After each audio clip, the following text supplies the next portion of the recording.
Hi everyone! This is Joana Plaza.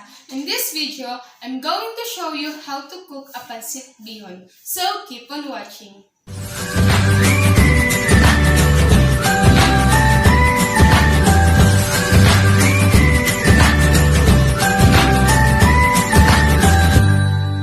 Safety must always be the utmost priority of everyone in any given time and place, even inside the premises of your household. Being the center of daily chores and main storage for random stuff, it is highly vital for any household owner to be aware of the simplest precautionary measures to be practiced while working in the kitchen. So here are the 5 of the easiest kitchen safety tips you can do to avoid the unnecessary accident and damages within the comfort of your home. So first, wear safe clothing. Roll up those sleeves for a personal safety element. When working around the foods or open flames, your sleeve could catch fire and burn you. Next, wear your apron to protect your clothes and skin from stain and marks. And the other one is keep long hair tied back.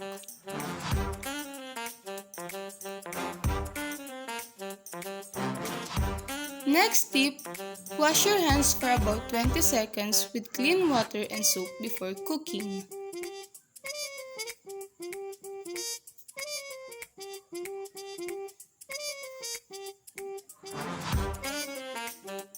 After that, try to use paper towels to dry your hands afterward because if a dish towel touches any raw meats or juices, it can lead to a bad case of food poisoning.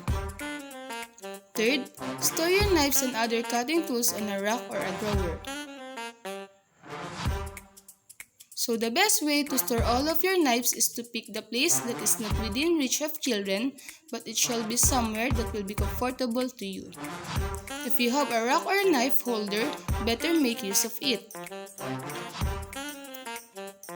Fourth, clean up spills right away and never let those spills dangling on your kitchen floor for too long, so no one sleep and get hurt. Slippery floors are especially dangerous for children, elderly, and pregnant women.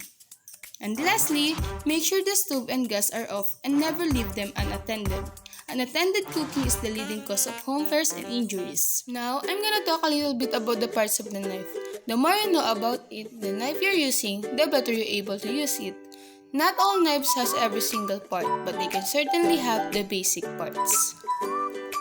So we're gonna start off with the point. A knife's point is the furthest point from the pommel of the knife where the spine of the blade and its edge meet. So the next one is the tip. The tip is the forward part of the knife and includes the knife point. The tip is used for detailed or delicate cutting. So the next one is the edge. It refers to the sharpened section of the knife that runs from the point to the heel of the blade.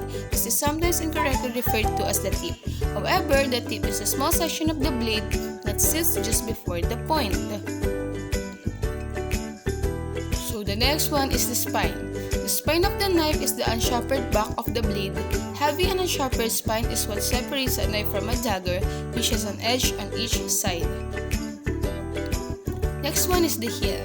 The heel of a knife is the widest part of the spine that is usually sits just in front of the handle. Next one is the bolster.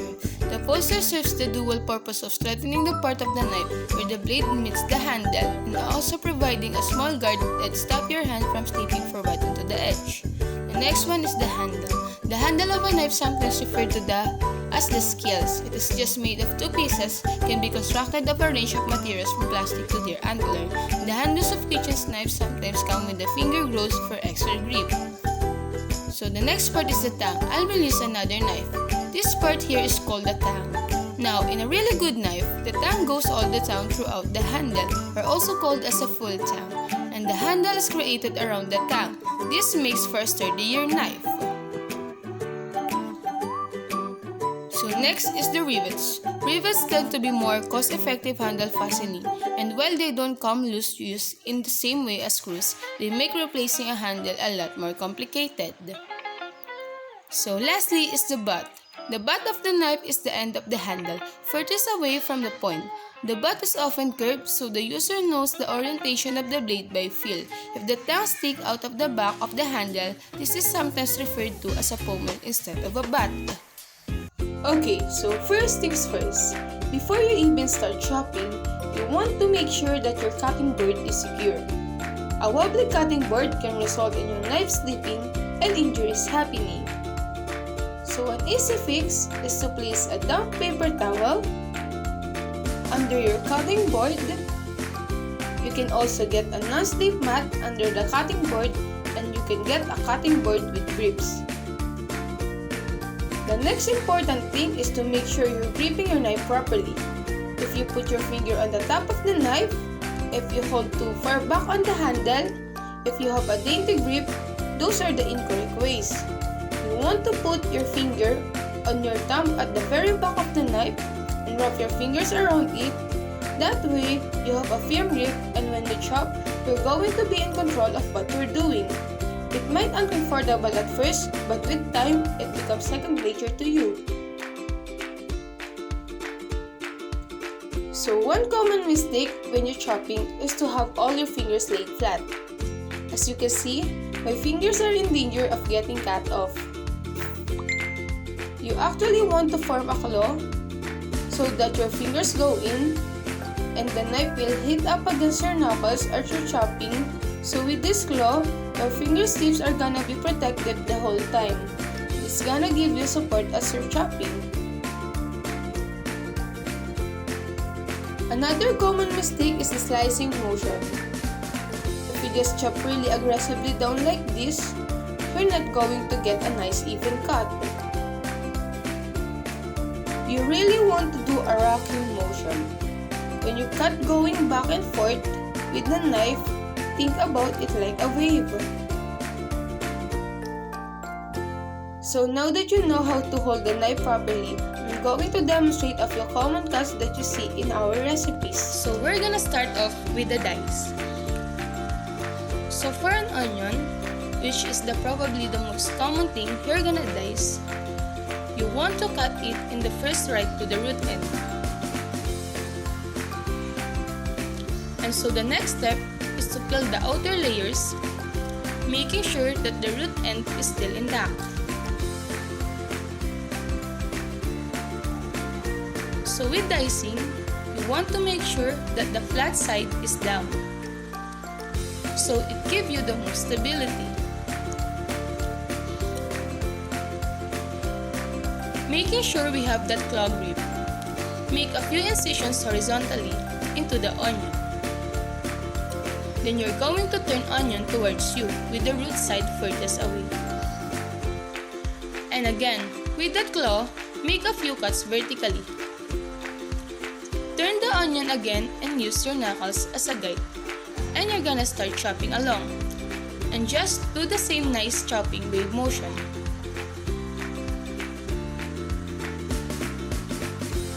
And then look, we got an even dice. So this is an example of a large dice. Here we got a medium dice. And over here we got a small dice. So next is cabbage. Using a knife, cut it in half lengthwise, all the way through the core. If making a shredded cabbage, remove the triangular core by cutting into the core of an angle, where the stem meets the leaves of the cabbage, and remove it from each half. Place the half cut side down on the cutting board, and gently slice it off. So the next one is the snow peas. Snow peas are flat pea pods that contain immature peas inside, but because both the pods and seed are edible and flavorful, you don't have to shell them. So the only things that you need to do is trim the snow peas. It is important to trim off the stem of the snow peas because the stems will get off. Next is remove the string. The string of the pod makes the snow peas stiff and tough, and removing it allows the snow peas to become more tender. The next cut I'm going to show you is Julienne, which is commonly used with carrots, that you can do it with all sorts of things. So for Julienne, you need to cut a carrot into about 2 inches. We're gonna start with one for now. To start, you want to create a flat base. Once you have cut the flat part off, put the flat part down onto the cutting board so you have more stability. Then make 1/8 inches equally slices down.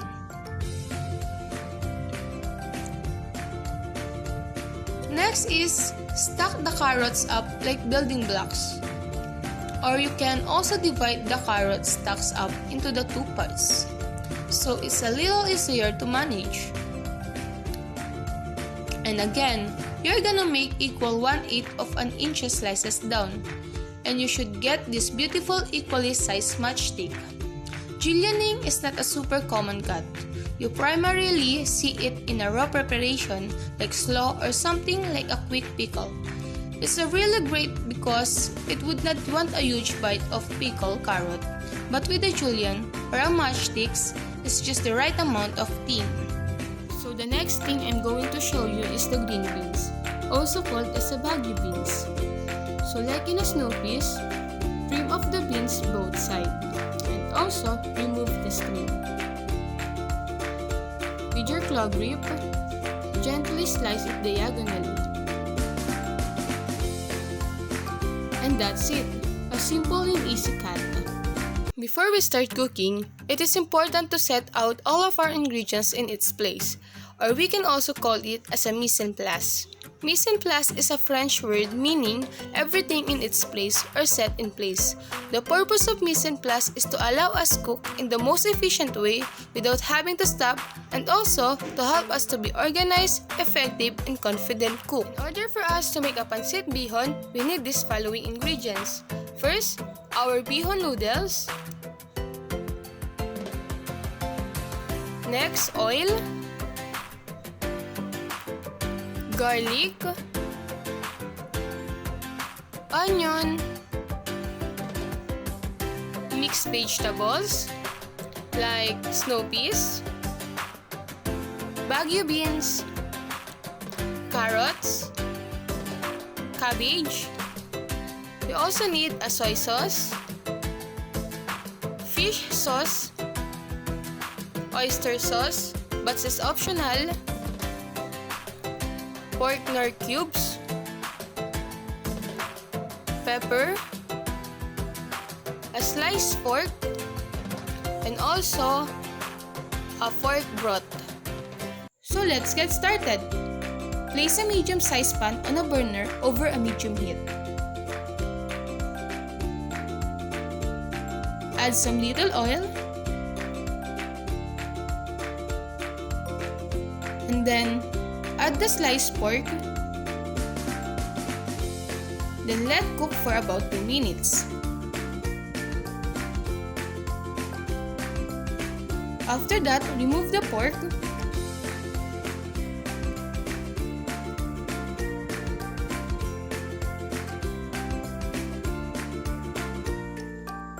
And in the same pan, using the cooking method of sautéing, sauté the garlic and onion for about 2 to 3 minutes. So sautéing is a method of cooking that uses a relatively small amount of oil or fat in a shallow pan over relatively high heat. Then add the vegetables, including the carrots. Green beans are also called as a bagu beans, snow peas,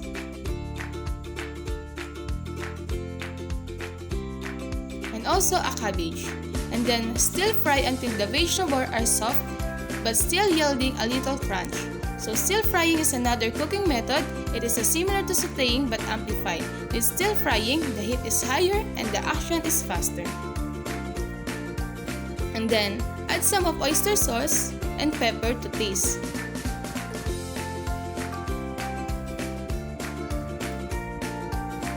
Then mix it well.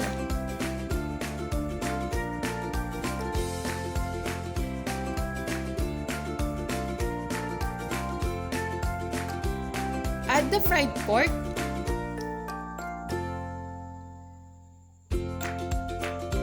and mix it again. After that, remove all the ingredients in the pan except for the liquid and set them aside.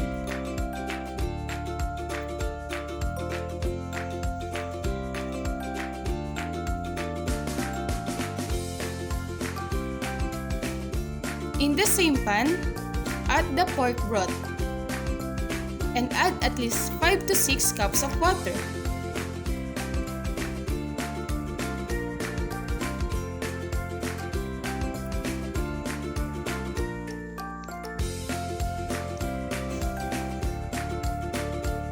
Add the soy sauce,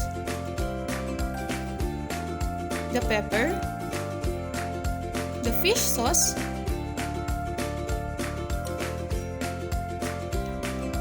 and also the pork cube, and bring it to the boil in a minute. Add the dry pancit noodles to pan and let the heat from the sauce cook them. Gently toss the noodles to make sure they are evenly coated. The noodles will get infused with tons of flavor. This ways, as opposed to just being coated with sauce, they should be cooked into 3 to 4 minutes. If the noodles are still crunchy, once the sauce has been absorbed, add a little stock, a 1/4 cup, to help them cook through. Next, add some of oyster sauce to make it more flavorful. And mix it well again. After that, put the half of vegetables and meat that were previously cooked and simmer for about a minute or 2.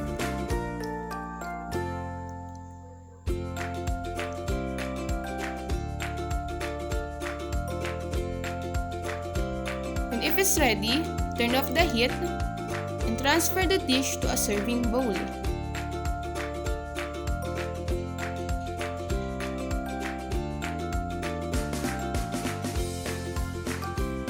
After that, put the remaining ingredients. So for garnishing, we will use a vegetable. Take a medium or large carrot and use a vegetable peeler to remove the skin. After that, using your claw grip, cut the top and the bottom of the carrot. Then, cut grooves into the carrot pieces with a knife. Take each section of carrot and use a knife that you feel comfortable making precise slices with to cut long. Shallow wedges along the entire length the carrot pieces to form the flower petals. So it looks like this. And then again, using your claw grip, cut it like a coin. You will make 5 to 6 wedges around each pieces of carrot. Then finally, garnish it in your plate to make it more presentable.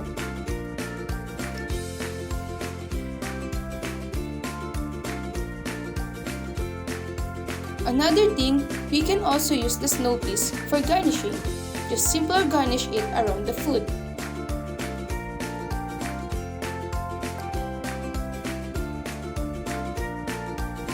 And there you have it, a easy and delicious pancit bihon. Serve hot, share, and enjoy. Thank you for watching!